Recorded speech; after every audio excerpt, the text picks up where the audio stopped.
Assalamualaikum warahmatullahi wabarakatuh.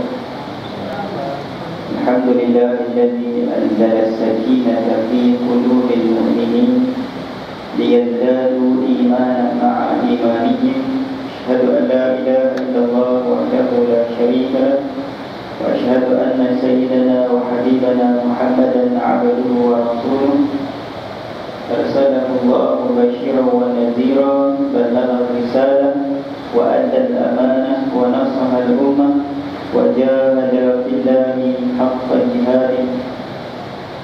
Salawatullahi wa salamuhu alaihi wa ala alihi wa ashabihi wa man ihtada bi hadihi wa istanna bi sunnatihi wa man jahada bi jihadihi ila yaumin la raiba fihi, amma ba'd.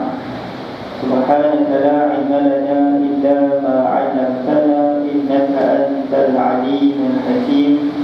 Rabbi shrah li sadri wa yassir li amri wahlul 'uqdatam min lisani yafqahu qawli.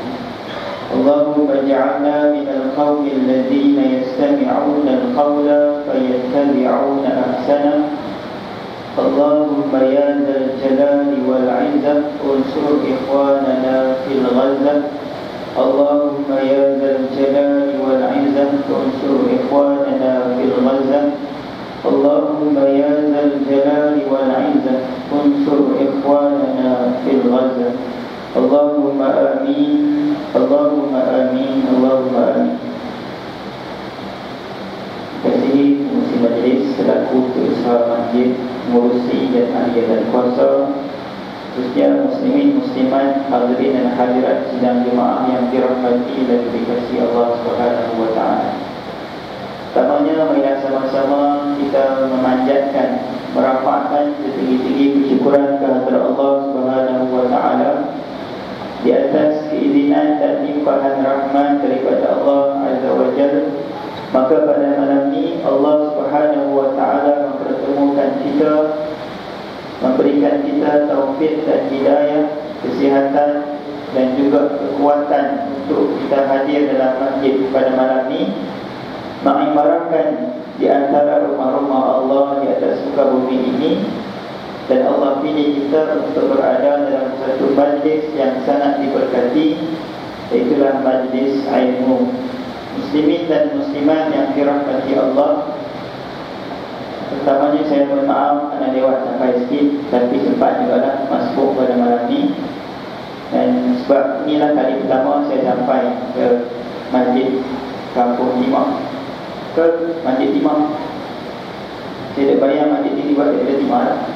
Timah, banyak Kampung Timah buat ke Kampung Masjid Timah. Masjid ini nama dia Timah, nama warna. Baik, insyaAllah kita akan sama-sama membincangkan satu dua perkara yang boleh memberi manfaat kepada kita.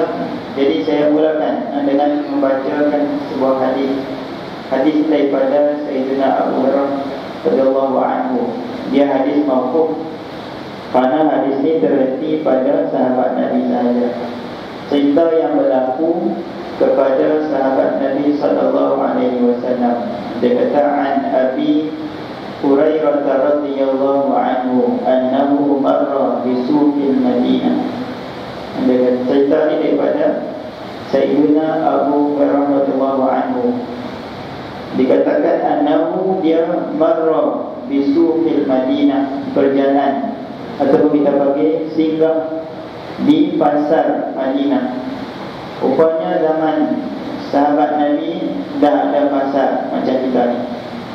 Bahkan sebelum daripada Nabi berhijrah ke Madinah Al-Munawwarah, di Makkah Al-Mukarramah pun ada pasar.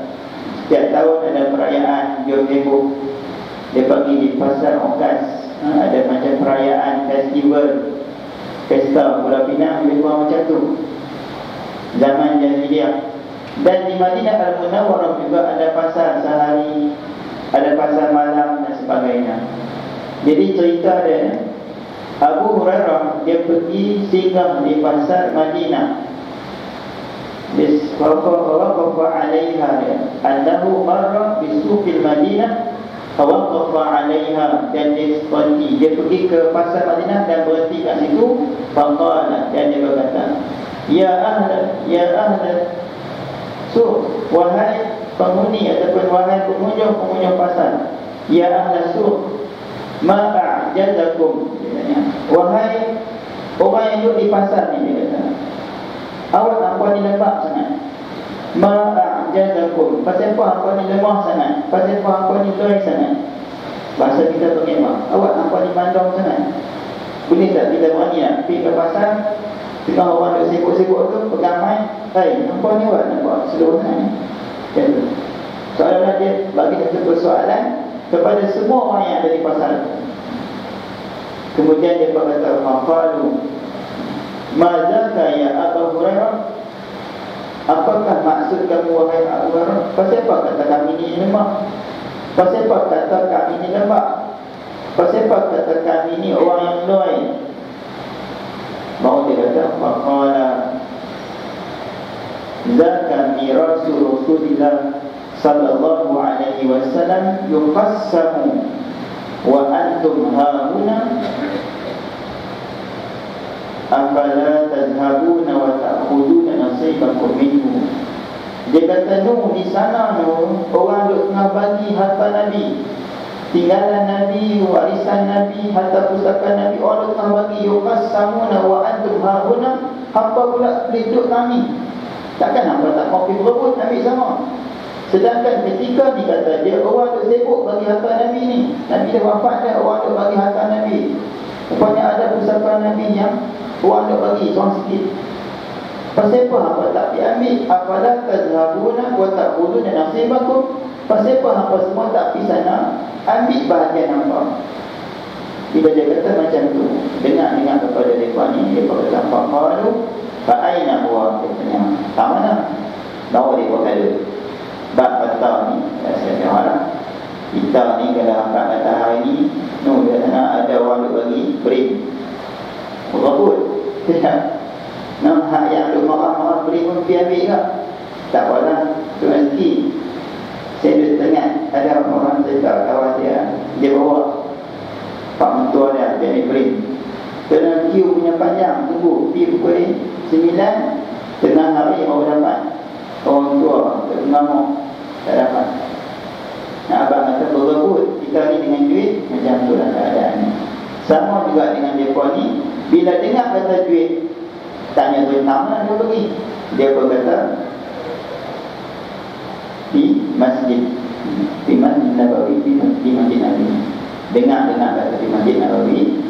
Fakharaju sira'an, dia pun keluar aman-aman segera. Fakharaju sira'an, gegas keluar, pergi dengan sabu lah.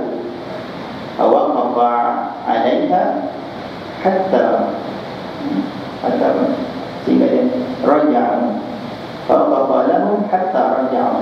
Apa yang dia tunggu untuk dia tak pergi. Dia daripada semua berebut yang keluar, semua yang duduk di pasar tadi tu pakat pergi berebut, pergi yang menahu, pergi kepada masjid Nabi. Dia tak pergi lah, sebab dia yang beritahu. Dia bertunggu kat situ sampailah hatta raja'u, sehingga mereka semua balik semula ke pasar tadi. Bila mereka balik, dia bertanya, malakum, apa dapat? Banyak tak? Dan yang kedua, dia berkata dekat dia, kami dah tidak. Dia kata, kharajna fadaqana masjidah walam nara fihi syai'un yuqassamu. Kami dah pindah dan kami tak nampak pun ada apa-apa yang dibahagikan dalam masjid itu. Dia kata kami dah pindah dan masuk dalam masjid dah, tapi kami tak nampak pun ada orang bagi sesuatu dalam masjid itu. Maka dia kata kepada mereka, afala yang zuruna, afala tanzuru, mengapa kamu ada tak kamu nampak siapa-siapa dalam masjid itu? Dia tanya kepada mereka, kata Abu Hurairah, dia kata apa nama, ma ra'aitu fil masjid ahadan, adakah kamu tak nampak seorang dalam masjid itu? Katanya, takkan apa tak nampak seorang ada seorang pun dalam masjid itu? Kata Abu Hurairah, Dia berkata, wa ma ra'aitum fil masjid qalu bala. Dia bahkan kami nampaklah. Memang nampak pun. Memang ada orang yang berkata, ra'ayna qauman yusallun. Kami lihat ada satu kumpulan yang sembahyang. Wa qauman yaqra'una al-Quran. Dan satu kumpulan lagi sedang baca Quran. Wa qauman yatazakaruna al-halal wal haram. Dan satu kumpulan lagi mereka tengah membicarakan perkara halal dan haram. Kata mereka ni api ni, mereka kata kami dah tidak, kami tak nampak ada orang bagi harta. Bila kata macam tu, Abu Hurairah tanya balik, apa tak nampak siapa-siapa ke? Dia berkata nampak, tapi yang ada tu orang yang sedang sembahyang, orang sedang baca Quran, dan orang yang sedang membincangkan perkara halal dan haram. Maka kata Abu Hurairah, faqala lahum Abu Hurairah, waihakum fadzaka mirasu Muhammadin sallallahu alaihi wasallam. Kata Abu Hurairah, apalah buat itu sangat waihakum punya. Aduh, saudara kita, oh apa yang kata, itulah yang aku maksudkan dengan mirasu Muhammadin sallallahu alaihi wasallam, harta tinggalan Nabi Muhammad sallallahu alaihi wasallam. Apa yang kita faham dalam hadis ni? Ada beberapa perkara. Hadisnya statusnya adalah hasan. Riwayat Al-Tabrani dalam Mu'jam Al-Awsat. Hadis ini hukumnya hasan. Baik, cerita yang kita nak abang kat sini ada beberapa pengajaran. Yang pertama, para sahabat Nabi, mereka adalah orang yang betul-betul menjiwai watak seorang pendakwah. Dalam apa keadaan pun mereka menyampaikan dakwah. Itu yang pertama. Yang kedua, dia nak beritahu pada kita, dakwah bukan hanya sekadar berada dalam masjid, dalam surau, dalam madrasah, dalam sekolah, dalam universiti. Bukan takat itu sahaja, bahkan dakwah ada di mana-mana. Orang Islam kena menggerakkan dakwah bukan setakat di masjid dan surau, tetapi semua tempat yang ada pengunjung sampai, maka dakwah kena diberikan kepada mereka. Hari ini kita boleh buat dakwah macam ni. Siapa esok orang ni volunteer, dia pergi kat bukan kanak, kanak ni buat lah, kat Sariah, tempat-tempat dia ikan tu, bagi ceramah. Siapa boleh bagi tu? Hak depan tak ni buat, tidak.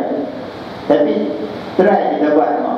Sebab itulah dakwah, cara macam ni telah pun pernah dipraktikkan di zaman para sahabat dan diikuti oleh para salafus salih dan orang-orang yang kemudiannya, antaranya salah seorang daripada tokoh pengasas gerakan Islam iaitu Hasan al-Banna al-Syahid. Dia pergi berdakwah di kelab-kelab malam, di disco dan sebagainya. Jadi dakwah kita ni kena sampai.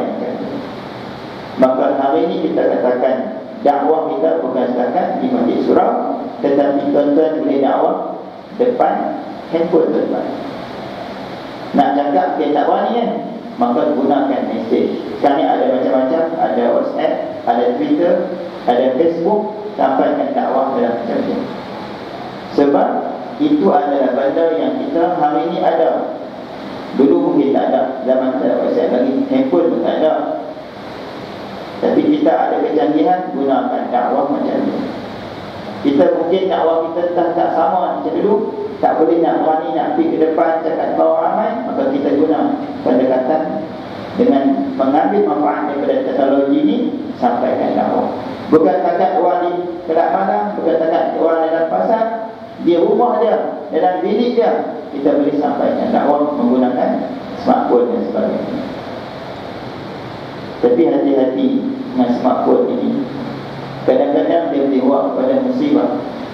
Hadis Nabi sebut, al-muslim man salima al-muslimin min lisanihi wa yadihi. Orang Islam adalah orang yang berjaya menyelamatkan orang Islam yang lain dengan tangannya dan lidahnya. Minta lidah dan tangannya. Apa maksud Nabi itu? Nabi kata kalau nak jadi orang Islam yang betul-betul Islam, dia kena jaga tangan dia dan lidah dia daripada menyakiti orang Islam yang lain, daripada menzalimi orang Islam yang lain.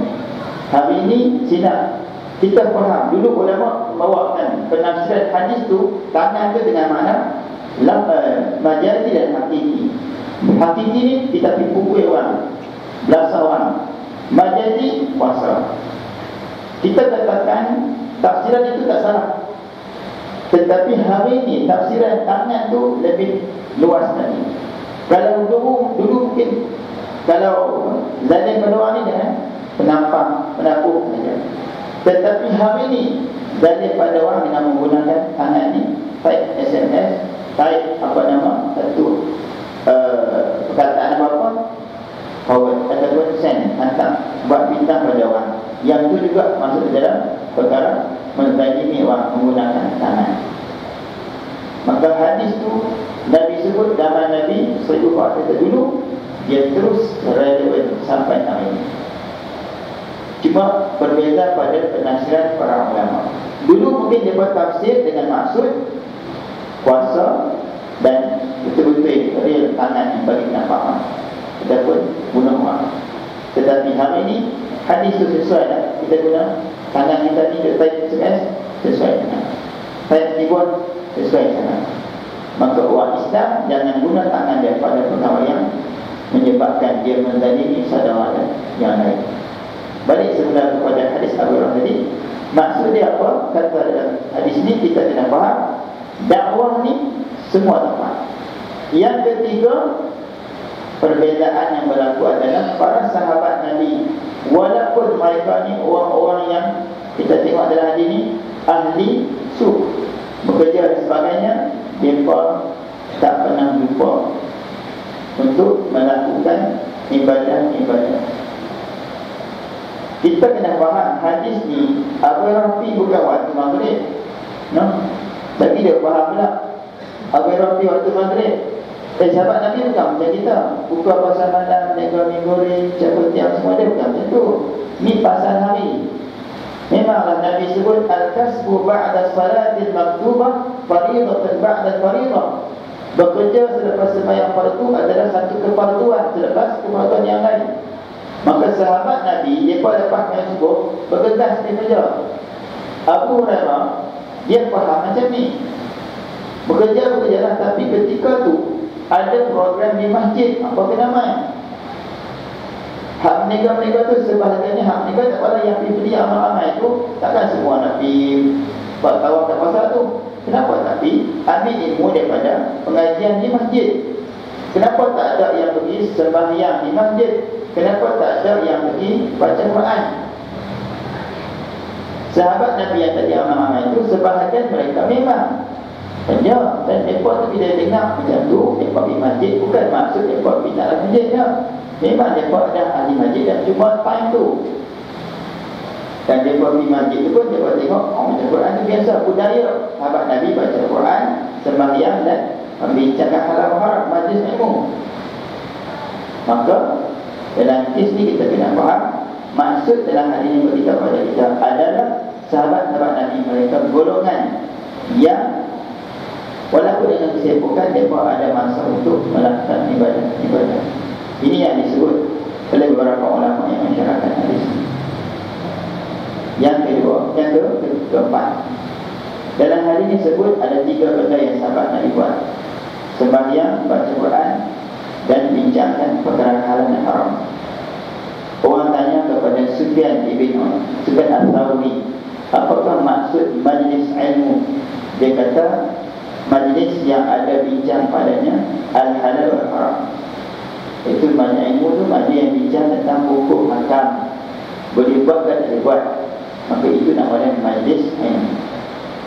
Jadi kita sebab itulah di masjid dan di surau, dan daripada kita belajar benda-benda sirah, belajar tentang tafsir, kita juga kena belajar tentang satu ilmu namanya ilmu fiqh, mengenal halal dan haram. Tetapi mengaji fiqh, dia kena juga ditopak dengan pengajian tafsirnya, pengajian hadisnya, dan pengajian-pengajian yang lainnya sebagai pengetahuan. Disebut oleh Sufyan ibn Uyainah, "Lau kana al-amru biyadina la darabna bil jarid kullu faqihin la yashghulu kullu muhaddisin la yashghulu bil hadis wa kullu muhaddisin la yashghulu bil fiqh wa kullu faqihin la yashghulu bil hadis. Maksudnya begini, kata Sufyan bin Uyainah, kalaulah kami ini ada kuasa, nescaya kami sudah pukul orang-orang yang dia itu ahli dalam bidang hadis tetapi dia tak mengaji fiqh. Hadis dia pandai tapi dia tak mengaji tentang usul fiqh. Orang yang dia tak mengaji, maka dia boleh bawa kepada salah dalam memahami hadis.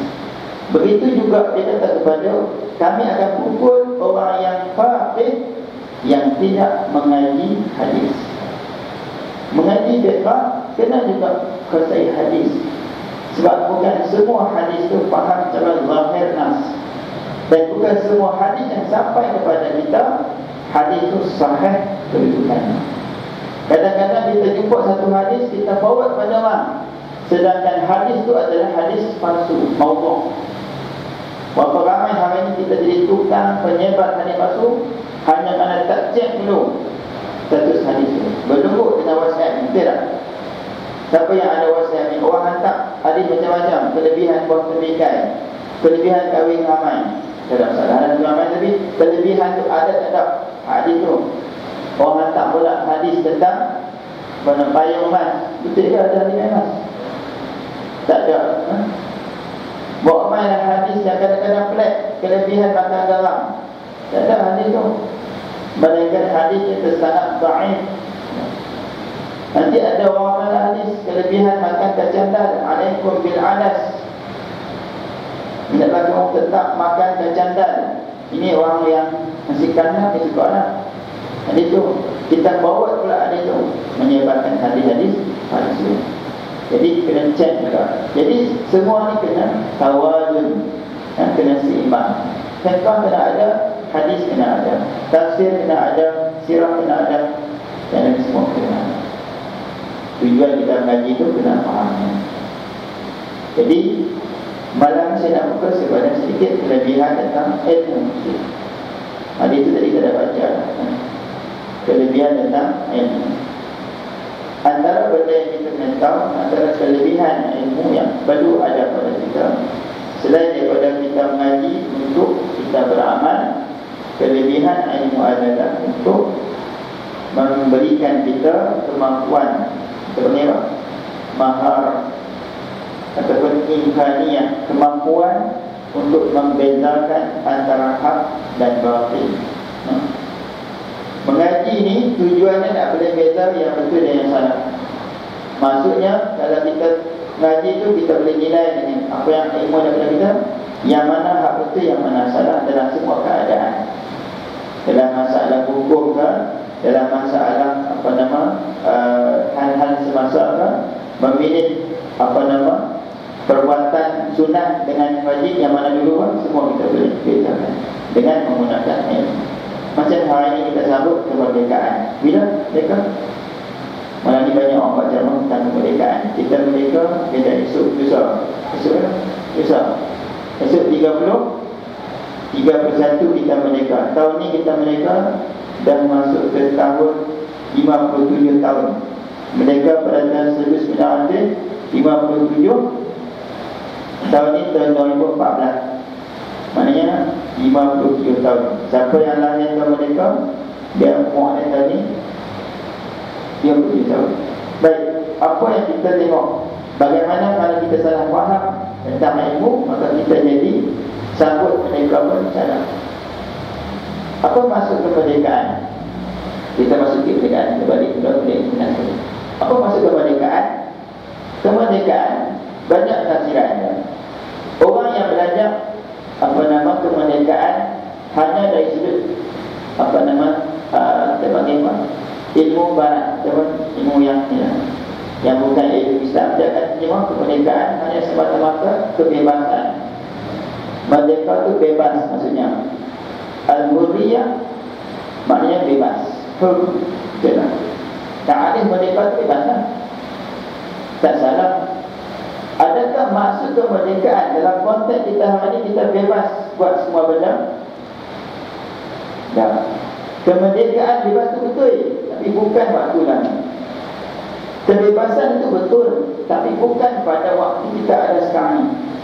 Kebebasan dengan maksud merdeka yang sebenar itu bebasnya ketika mana kita berada di hadapan Allah Azza wa Jalla. Ketika Allah berfirman, "Faman zuhziha 'anil nar wa udkhila jannata faqad faz." Siapa-siapa yang selamatkan daripada neraka dan dimasukkan dalam syurga, maka dia adalah orang yang berjaya. Yang itu baru merdeka betul. Pasal apa?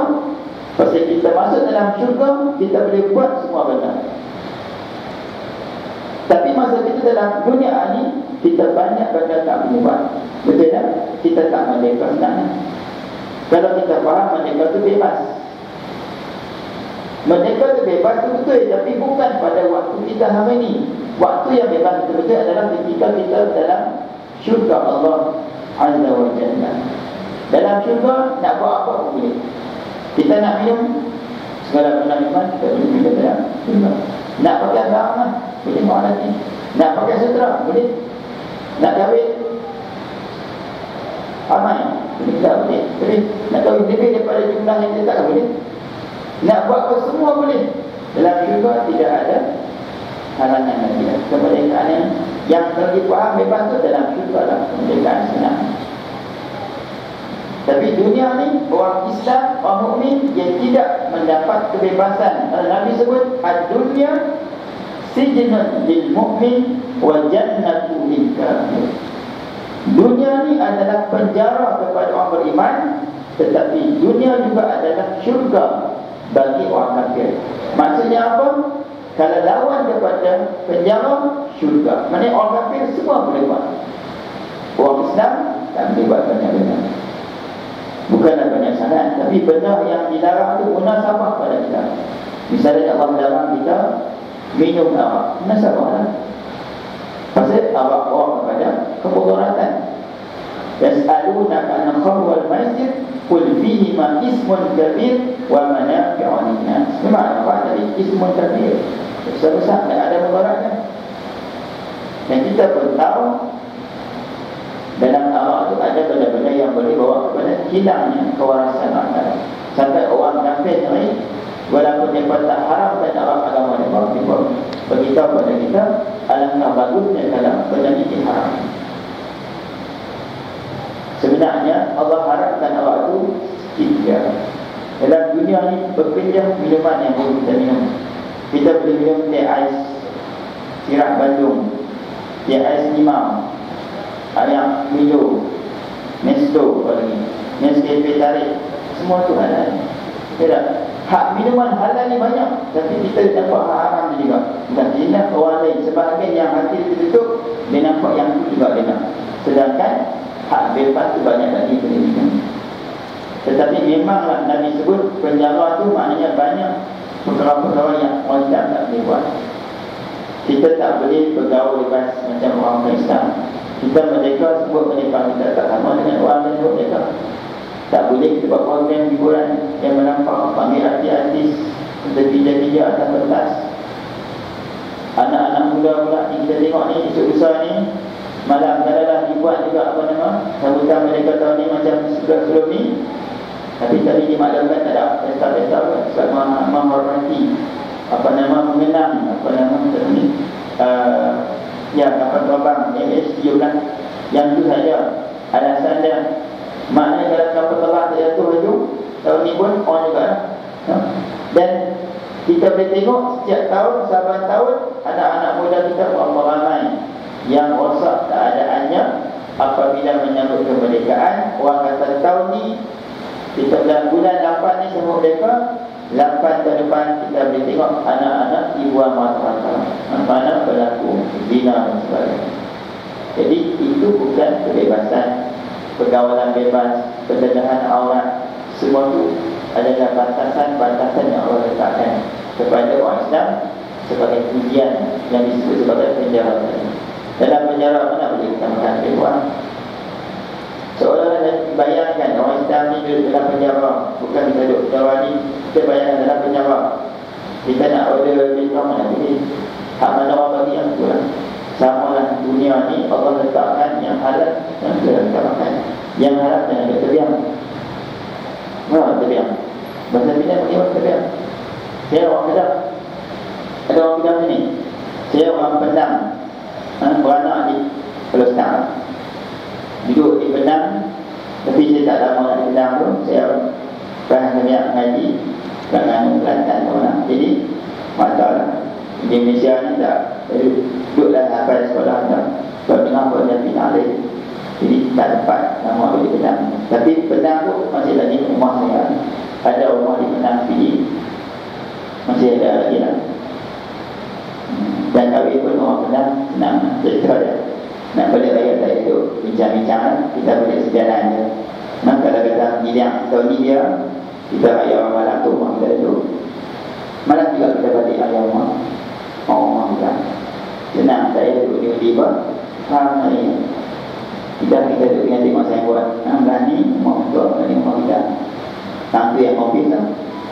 Maka orang lelaki kata, suami dia kata, Ar-rijalu qawwamun 'ala nisa. Dia pakai dia tu. Pandai dia tak apa. Suami dia buat dalam rumah dia. Maka dia tak tahu alasan apa nak buat. Bila ada anak adalah penyelamat keadaan dia. Dia rasuh anak dia, tentu balik rumah mak dia. Itu kisah. Tapi kita nak beritahu apa nama tadi tentang kemerdekaan itu. Cara sambut kita itu memang banyak yang masalah. Cuma saya nak abang kemerdekaan kemudian tak salah. Bebas tu boleh, tapi bukan maksud bebas dunia. Bebas kita lagi akhirat. Bebas ya. Tapi lebih tepat kemerdekaan yang kita nak pastikan kemerdekaan dia seperti yang disebut oleh seorang sahabat Nabi. Nama dia Rubai bin Amir. Cerita dia ni, hadis ni dhaif, cerita tu. Tapi orang buat cerita lah. Ustaz-ustaz kalau dia ceramah sama mereka, dia tak pernah lupa bawa cerita tu. Berlaku pendialog di antara Rubai bin Amir dengan Rustum Bas ataupun baca dengan jadi dia ni, Rustum ni ketua tentera Parsi. Manakala Rubai bin Amir adalah wakil tentera Islam yang berdialog dengan dia. Sebelum tu Al-Mughirah dan berdialog dengan Rustum ni, dakwah dia tak mau. Tengok acara orang Islam ni berlaku dalam peperangan Qadisiyah tahun ke-17 Hijrah. Tuan-tuan, siapa yang ada buku yang ada buku, cari kitab Al-Bidayah wa Nihayah di Ibn Katsir dalam cerita ini. Tapi hadis dia agak ada masalah. Seorang perawi nama Saif bin Al-Tamimi. Salah seorang perawi yang meriwayatkan cerita ni, dia tu disebut sebagai matruk. Hadis dia orang tak pakai. Bahkan ada ulama kata dia ni ada kes wal on hadis, mereka hadis. Jadi ada dia yang betul tak pakai. Tapi adalah cerita ni dia sekadar ibarat pengajaran. Dalam perang Qadisiyah berlaku pada tahun 9 Hijrah. Sebelum itu perang Yarmouk. Perang Yarmouk berlaku dengan Rom. Islam menang. Tentu ada Abu Bakar bin Al-Jarrah menang. Dalam perang Yarmouk, orang Islam hanya 24,000 ke 40,000 lawan dengan 100,000 ke 120,000. Tentera Rom menang lawan dalam perang Yarmouk menang. Berlaku pula lepas tu perang Qadisiyah berlaku di dekat Kufah. Kufah di mana? Di Iraq. Yang jadi syubah sama Iraq Fisin. Jadi perang tu, dalam perang tu ketika Rom dah mula nampak mereka nak kalah Parsi ni, Parsi Iran. Dulu kita panggil Parsi dah Iran. Dia pun jemput tentang bincang. Ketika datang Al-Mughirah, dakwah dia tak mau terima. Maka dia hantarlah perang lagi 6 hari, hantarlah Rubai bin Amir pergi bincang.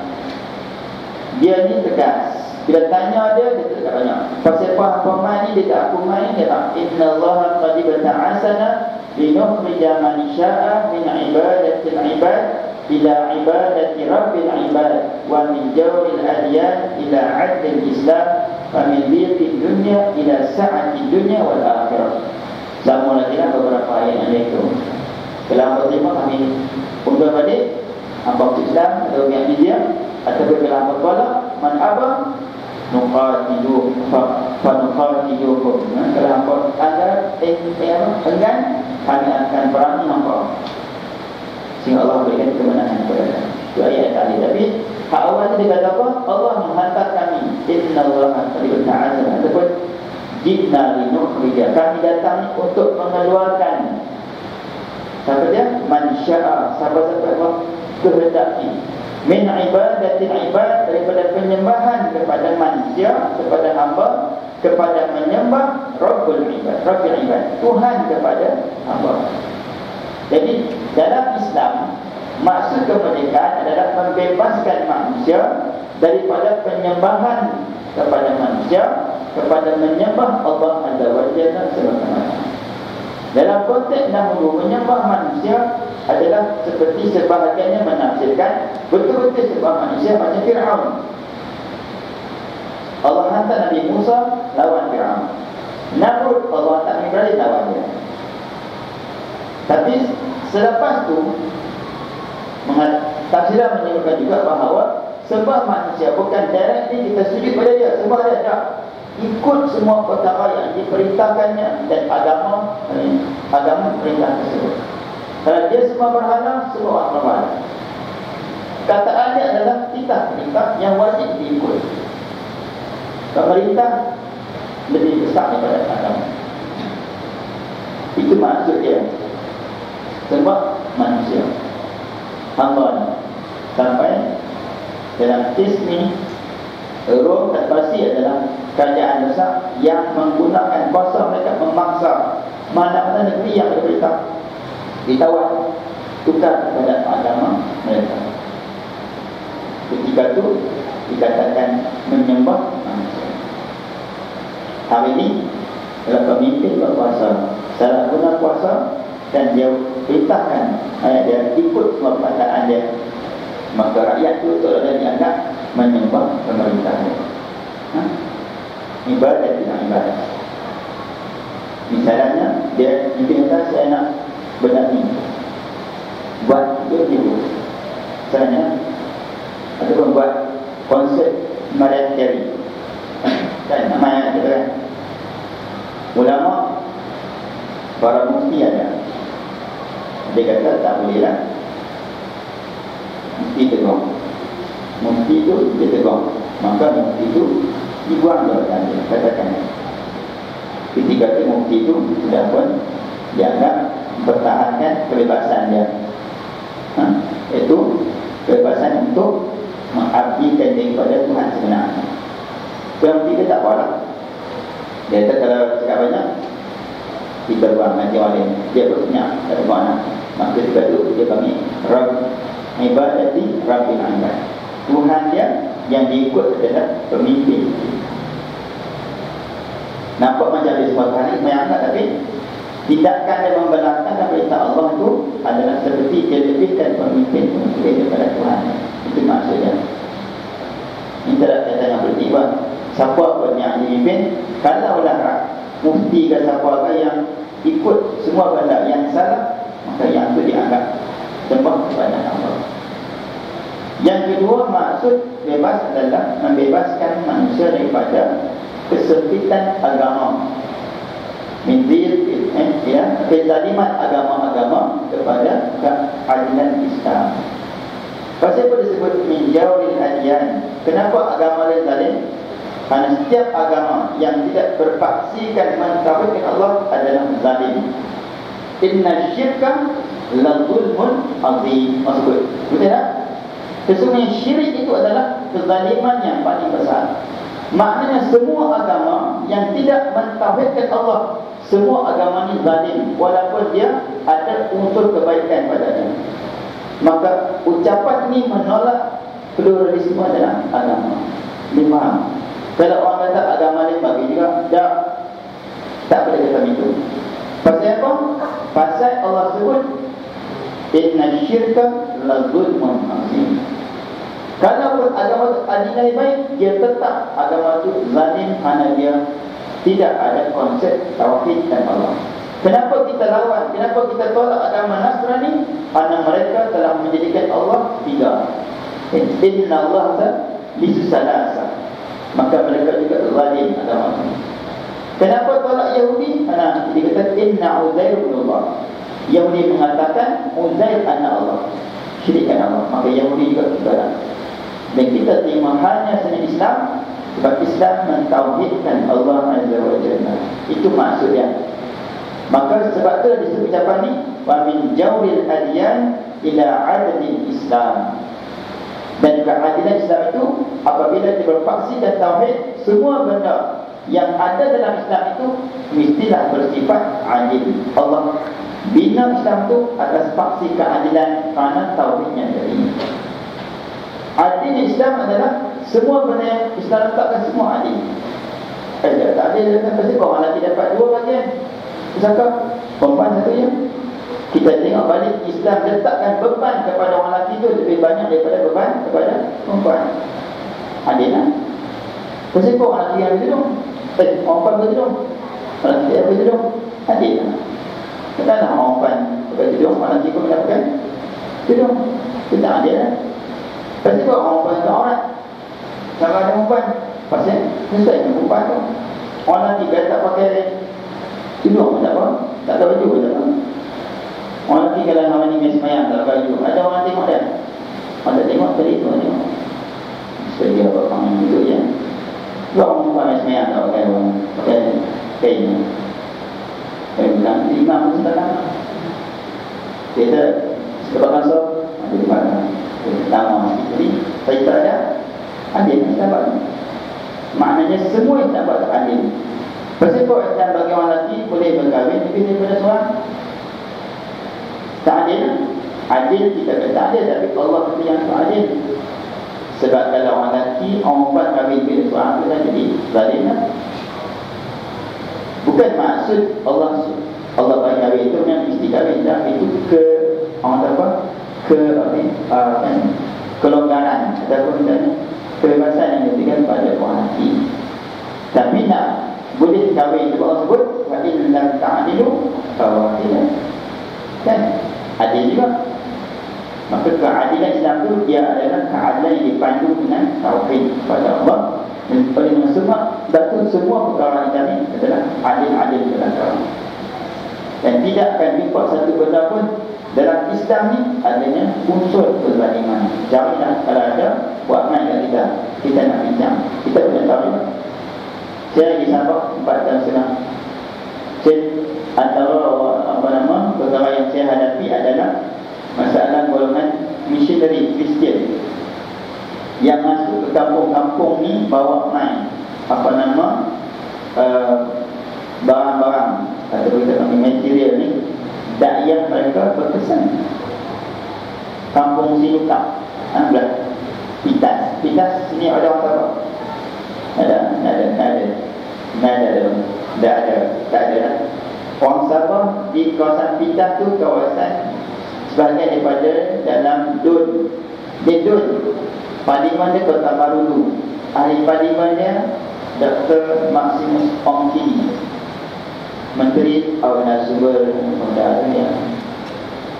Teknologi. Jadi Pitas tu kecil. Kawasan tu ada lagi yang kampung banyak.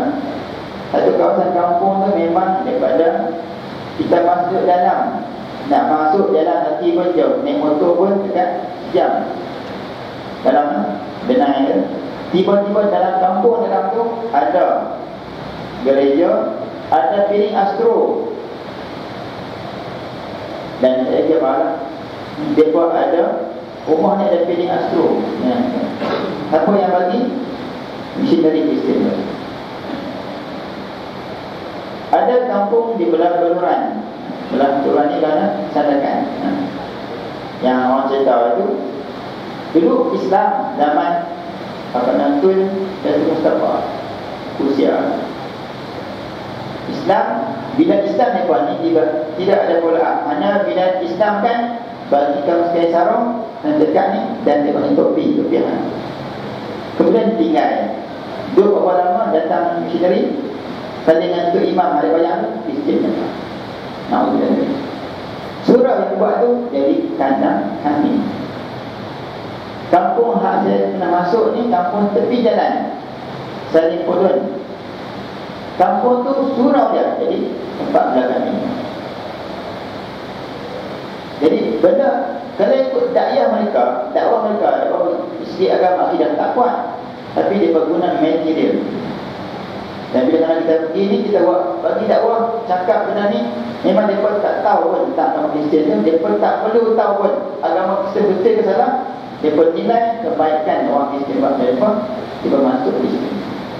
Sedangkan apa saya nak beritahu, agama mereka ni tak betul pun, tapi orang terima bukan sebab kerana agama tu, kerana ajaran dia, tapi kerana perbuatan orang mengambil. Hari ni orang tak Islam, kita kena cek balik pasal apa, tapi kerana sebahagian orang yang Islam ni tak betul. Kita beritahu. Jadi kata-kata itu adalah kezaliman agama dia zalim, bukan adil pun, tapi sebab kerana dia bawa agama Islam. Jadi orang nampak agama dia adil, Islam nampak zalim.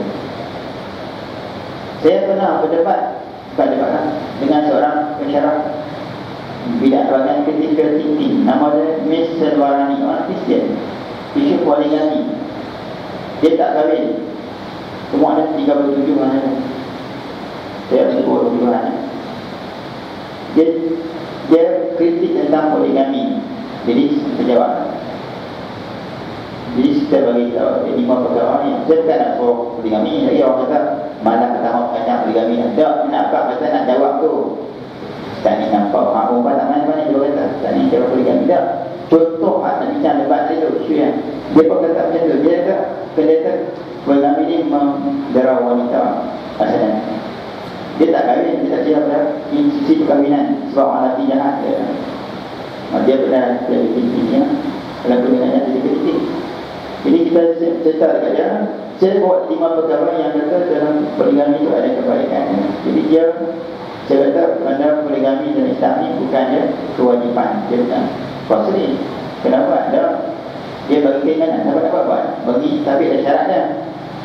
Jadi kita tengok poligami, satu duit dia kata. Zaman dulu berlaku perangan, ramai orang meninggal, para syahadat meninggalkan isteri dan anak yang ramai. Maka sahabat-sahabat yang mana mampat diambil untuk jaga anak dan isteri kawan tu. Kalau tak ada orang jaga perempuan tu, apa jadi pada anak dan perempuan tadi? Adakah mereka terjaga? Betul terjaga. Kalau dia kata ada bantuan anak-anak macam mana pula? Yang perlukan kasih sayang sama dengan bantuan. Jadi maka untuk menyelamat keadaan adanya poligami. Yang kedua, kalau ada suami dia ada, isteri dia ada masalah, mandul dalam agama ada mandul yang tak boleh beranak langsung dan suami nak melihat sendiri, adakah wajar suami itu perempuan simpanan ataupun dia kahwin dengan perempuan lain? Islam suruh kahwin, tak suruh jadi perempuan simpanan. Agama lain dia kata tidak, kamu cari perempuan simpanan daripada kahwin. Betul. Kadang-kadang dia jadilah ada perempuan simpanan. Adakah dia adil kepada perempuan yang menjadi perempuan simpanan tadi? Dia tak adil. Suami itu dan perempuan simpanan dan tidak ada ikatan apa-apa, dia boleh tinggal macam itu saja. Dia tak perlu nafkah dan dia boleh cinangan. Tapi kalau dia ada ikatan perkahwinan patrak kita bagi, maka dia wajib menanggung nafkah isteri dia dan semua yang berkaitan dengan dia dengan bawa pendidikan dia. Maka itu lebih adil sebab dia dapat memenuhi hak dia kepada isteri. Banyaklah saya bincang dia 5 perkara itu saya tak buat di sini. Masa kita buat agak terhad hari ini. Cuma lepas tu dia berkata ini adalah the first explanation dia dengar yang dia kata Islam bukan agama, bagi bukan menzalimi wanita. Nah, berarti kita kena bercakap dengan orang Islam dan bagi kita hak betul yang tentang Islam. Dakwah tadi lah. Bagian ketiga, dan tadi disebut daripada kesempitan di dunia kepada keluasan hidup dunia dan akhirat. Yang itu saya maksudkan bebas tadi di akhirat. Dia ada kaitan tak? Dengan ayat tadi? Ada kaitan. Bebas kita bila kita masuk akhirat. Bila di dunia memang sempit, tapi bila kita masuk Islam, kita akan rasa lapang dunia. Kemudian bebas kita lapang bila? Lapang kita bila kita sampai kepada akhirat. Allah janjikan semua yang tak dapat dunia ni kita akan dapat di atas syurga Allah Azza wa Jalla di akhirat nanti. Itu maksud kemerdekaan yang sebenar.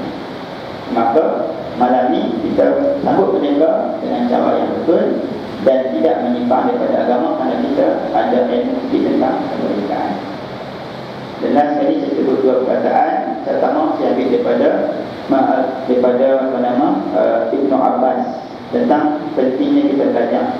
Kata dia, tadzakurul ilmi ba'dal lailah ahabbu ilayya min ihya'iha.